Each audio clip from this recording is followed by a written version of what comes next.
The head of the AiGroup, the nation's peak employer group, Innes Willox, made some strong comments about state premiers and their responses to coronavirus, and he's saying it wasn't a shootout at the OK Corral as to who could jump with the toughest restrictions as soon as some more cases emerged. We contacted the AiGroup for further comment in relation to that, and I spoke with their head of communications, Tony Melville, a short while ago. Tony, the pandemic has had a significant impact on employers and employees, of course, being able to go to work. There's a lockdown at the moment in a couple of states. What's the AiGroup's view on those lockdowns and whether they're a proportionate response to the number of cases that are emerging? We've been arguing for many months now that state governments, federal governments, territory governments need to weigh the health and the broader advice, including the impact on the economy when they're making these decisions. And sometimes it appears to us, some of the states anyway, that they just immediately, there's the first sign of anything, even a couple of cases now, in some instances, they pull that lockdown trigger. And, our view is that it's, this is not the OK Corral. This is not a shootout. They should be thinking very carefully about these things before they do it. Yeah, and there seems to be a bit of brinkmanship between states even as well. We're meant to be a federation, but you get some slanging. I think the Premier of Victoria questioned why people would want a holiday in South Australia anyway.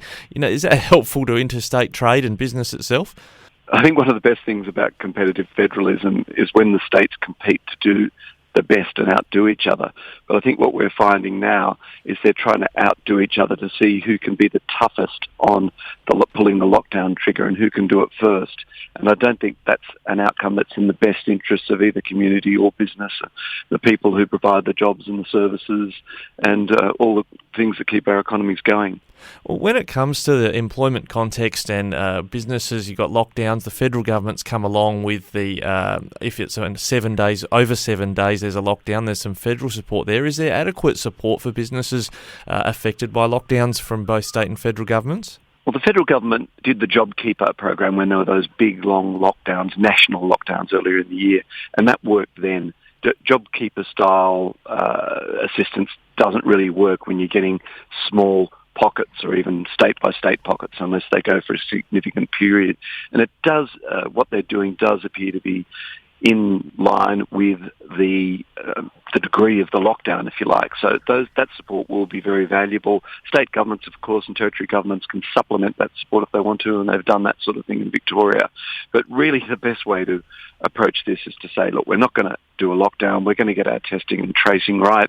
We're going to knock this on the head early with good testing and tracing and not lock people away. And locking people away is saying, we don't trust you to do the right thing.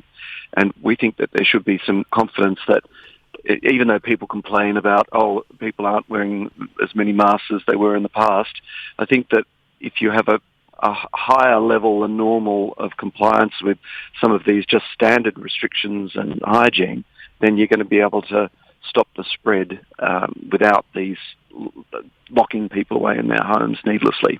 When it comes to doing the right thing, it seems in the hierarchy of those, getting vaccinated is being promoted as doing the right thing. We see from the National Cabinet now, aged care workers are being told you must get vaccinated. What's the position of the AiGroup on the vaccination rate and how that's moving in Australia? There's two parts to that question. One is the mandating of vaccines and the other is the rate.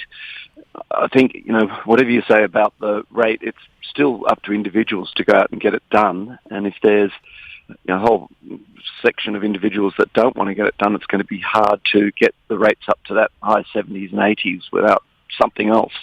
Perhaps incentives as they're doing in some countries, even lotteries in some countries they're doing to get people vaccinated. Yeah, free beer, I think, is another one I've seen around the place. Free beer, I'll be into that as well. But, there's different ways of doing it, getting those levels up.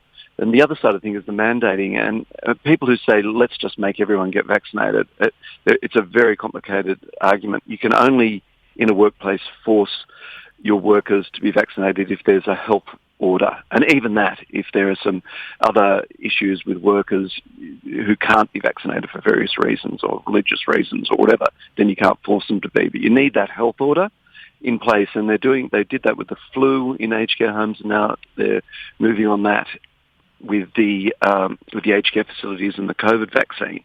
But otherwise, in workplaces, unless you have that order, it has to be a very reasonable request to workers to get vaccinated. You can't just say if you're in a factory where everyone is very well distanced from each other, you can't insist they all get vaccinated because that wouldn't be considered reasonable by the law.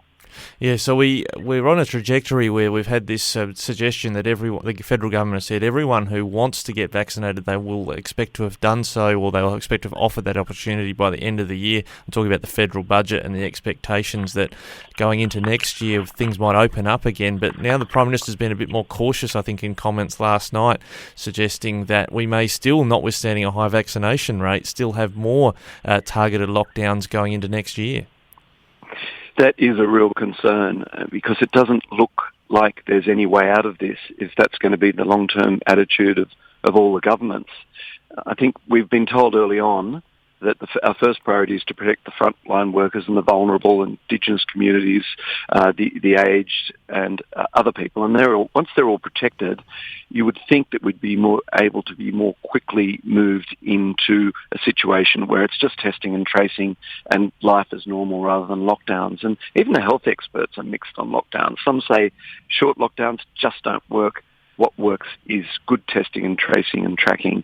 And also, look, can I just say the language that we're hearing all the time, I hear it from Western Australia today, and they've used the same words in South Australia, talking about this beast of a vaccine and using all that scare language to get people to go out and get vaccinated could have the opposite effect.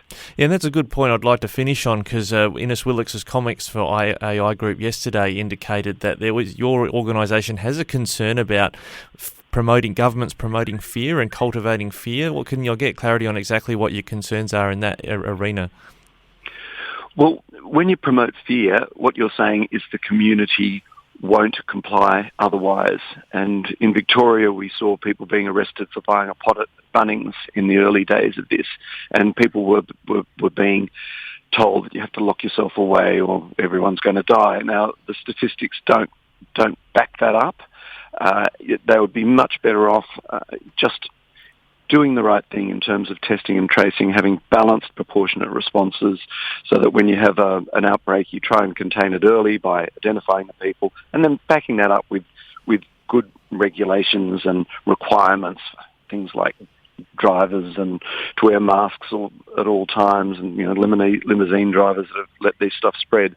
But using fear as a tactic is not something that we should be seeing in a civilised society. Well, Tony, Melville, thanks for your time today. It's been good to talk about this, and I dare say we might be talking to you later in the year about the status of how much things are opening up. Anytime, mate.